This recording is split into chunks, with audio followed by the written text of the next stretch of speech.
Hi everyone! Human generated content. 2024 has been a year of growth and learning for me.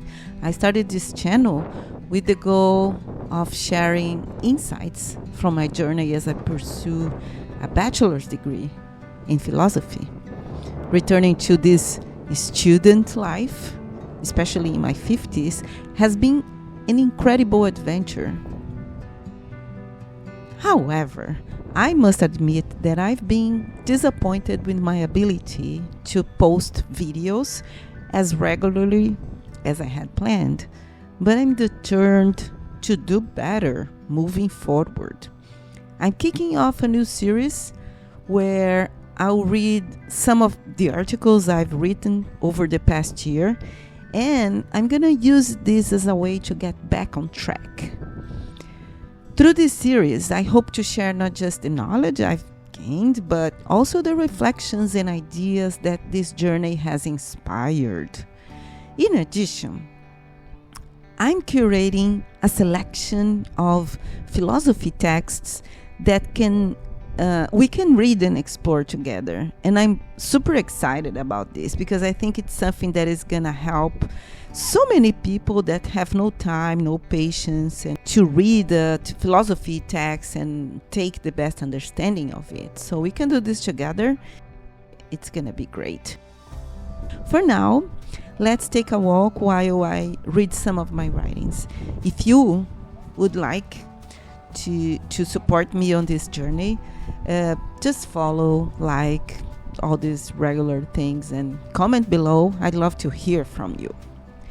Well, early this year, I reflected on my journey as an artist and about the value of a piece of art. Since I embarked on my journey as an artist, my curiosity and interest in understanding artists' motivations to create art have grown. To understand what propels an artist and what consciously or unconsciously propels my own art. In this learning process, I like to delve deeply into artists' histories. This is how I have consistently learned about Van Gogh, Cézanne, Monet, Rembrandt, Picasso, Kandinsky, artists that I like, and many American expressionist artists like Willem de Kooning, John Mitchell, Robert Motherwell, Frankenthaler, Mark Rothko, Elaine de Kooning, Frank Stella, Pollock, to name a few. Every time I immerse myself in reading about an artist or watching a movie or a documentary, I not only feel closer to that artist and capable of sensing their emotions and making sense of their work, but also a little closer to discovering my own art, my motivations, and how I feel when I see part of my soul represented in the layers that have become characteristic of my work every time I paint. The value of a piece of work tends to increase, in my opinion, the more it is associated with a story told by the artist or whoever represents the artist. However, sometimes the artist cannot tell this story because the work is created with their soul in a wholly unconscious process. This is where it is essential for someone who knows the artist to help reveal the artist's soul through the art. It's not uncommon to observe artists being moved by subjects dictated by society, implying that if you are an artist, you have to address this or that subject because it is relevant, contemporary, or depicts our society's problems. I agree. As long as the subject matter resonates with the artist's soul, because sometimes the artist prefers to depict something that is more personal, and that's the artist's choice. Otherwise, it's going to be like a commissioned work, which undoubtedly has value, but not of the same kind of the work I'm referring to here. A commissioned work holds implicit value for a person commissioning it, likely because it captures and preserves a desired moment for eternity, a precious memory that someone is willing to pay to have. Such a work embodies considerable value, including the artist's talent, techniques, the materials, the time, and the sensitivity to capturing the beauty and the essence of that moment. However, it does not encapsulate necessarily the artist's own soul. This is an entire different matter, and its value will be dictated by the artist. I want to return to the value of the work of art in which the artist puts his or her soul. What is the value of art that is so powerful to the point of transforming the artist? A work of art possesses this power.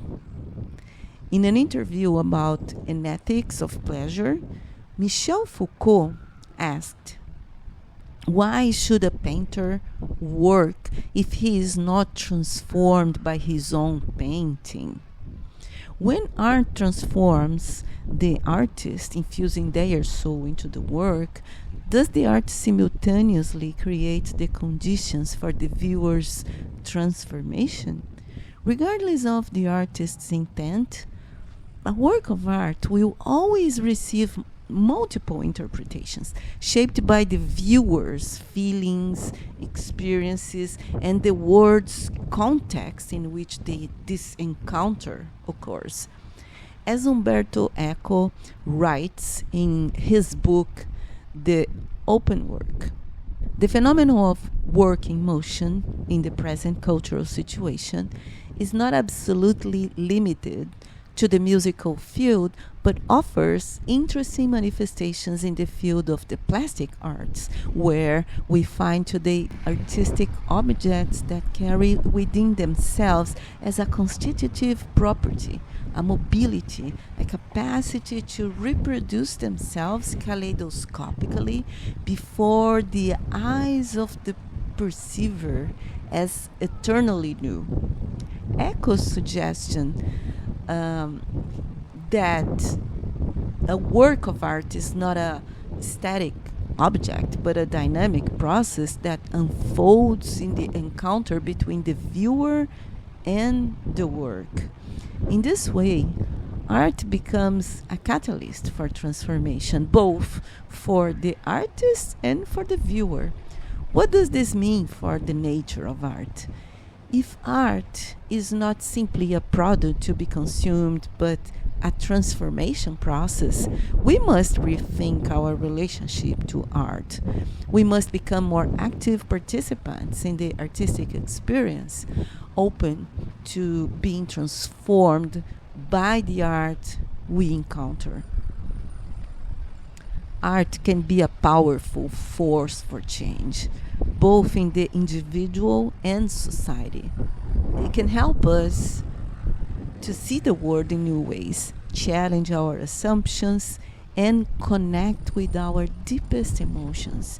We can create a more just and compassionate world by embracing art's transformative potential.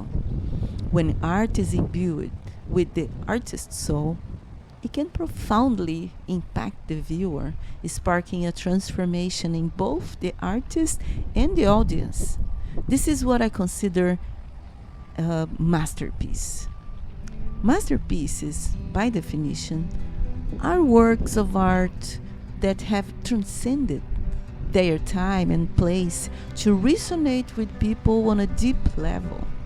They are works that challenge us, move us, and inspire us. Masterpieces are often born from the artist's personal experiences and struggles and offer a glimpse into the artist's soul. A masterpiece is priceless, for being a piece of the artist's soul. Its value is measured in its impact on the viewer, the transformation it inspires, and the legacy it leaves behind.